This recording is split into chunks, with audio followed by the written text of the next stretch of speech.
Good morning, good day, church day, Lord day. I am Brother Cesar Capistrano. Muli na naman po magsishare sa inyo ng Word of God. Ang ating pong topics sa araw na ito, ang matuwid ay halos hindi makaligtas. Ano ito? Sa Biblia, ating pong aalamin yan. Meron po tayo isang talata sa araw na ito. Bago ko po basahin ang talata, tayo po'y manalangin muna. Diyos amang nasa langit, makapangyarihan sa lahat, sambahin ang ngalan mo. Diyos Ama, maraming salamat po sa gabay, biyaya na pinagkakaloob niyo sa amin, sa bawat isa sa amin. Di po kami magsasawang magpasalamat. Sa muli na naman pong pagdilat ng aming mga mata ay napakalaking biyaya po ito para sa amin. Muli na naman po namin magagampanan ang aming tungkulin sa aming sarili, pamilya, trabaho, at kaawaan niyo po kami, Diyos Ama, kung kami po ay nagkukulang sa inyo. Papasukin niyo po sa amin ang iyong presensya upang sa ganun po ilubos namin maunawaan, maintindihan ang iyong salita na buhay at makapangyarihan. Sa pangalan ng Panginoong Yesus. Amen. Brother and sister, magandang araw na naman po ng linggo. Ang ating topic, ang matuwid ay halos hindi makaligtas. Atin na pong babasahin ang talata ay nasa unang Pedro chapter 4 verse 18 to 19. Verse 18. Tulad ng nasasaad sa kasulatan, kung ang matuwid ay halos hindi makaligtas, ano kaya ang kahihinatnan ng mga makasalanan at di kumikilala sa Diyos? 19.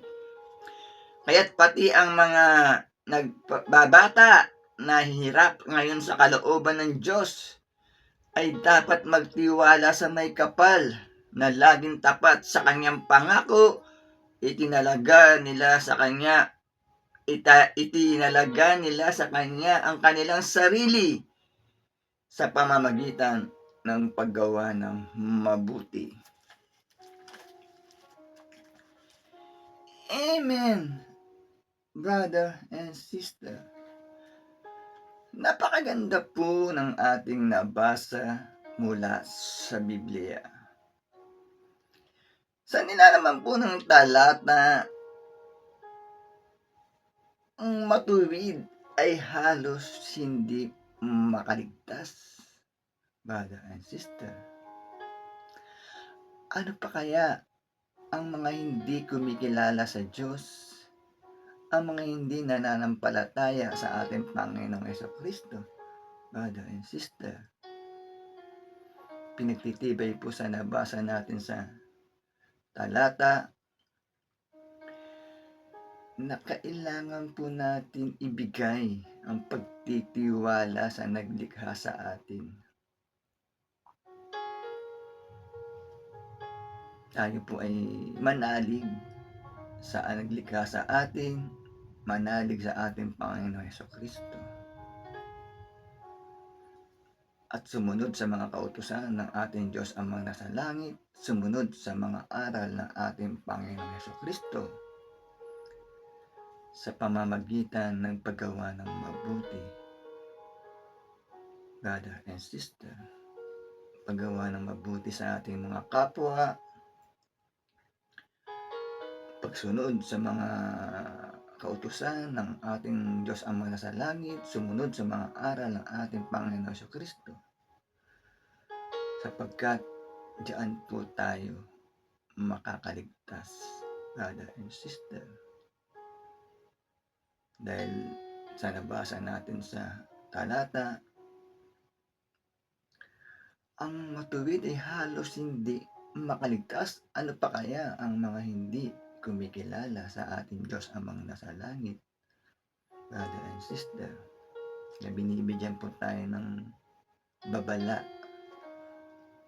sa aral ng ating Panginoon si Kristo na naibahagi ng ating Apostol Pedro,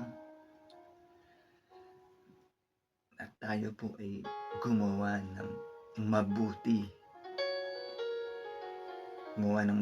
sa ating Diyos ang mga nasa langit, gumawa ng mabuti sa ating Panginoon sa Kristo, at gumawa ng mabuti sa ating kapwa, brother and sister, upang sa ganon tayo po ay makasama sa kaharian ng ating Diyos ang mga nasa langit, sapagkat hindi natin alam kung hanggang kailan tayo tatagal dito sa sanlibutan. Ang tanging nakakaalam lamang ay ang ating Diyos Amang nasa langit, brother and sister. Kaya dapat po ay lagi tayong handa sumunod sa mga kautusan ng ating Diyos Amang nasa langit, sumunod sa mga aral ng ating Panginoon si Kristo, at ang paggawa ng mabuti sa ating kapwa. Yan po ang ating sandata, brother and sister, upang tayo ay makaligtas. Napakaganda po ng ating nabasa mula sa Biblia. Na po sana'y wag po tayong manawa makinig every Sunday na aking pong ibinabahagi na salita ng Diyos na buhay at makapangyarihan, upang sa ganun pa ay magkaroon tayo ng kaalaman, gabay at kontrol dito sa sanlibutan. Magtatapos na po yung ating topic, tayo po yung manalangin muli. Diyos Amang nasa langit, makapangyarihan sa lahat, sambahin ang ngalan mo. Maraming salamat po, nakapagpakinig na naman po kami ng iyong salita na buhay at makapangyarihan, na nagbibigay lakas po sa aming katawan at spiritual. Maraming salamat po. Sa pangalan ng Panginoong Yesus, Amen.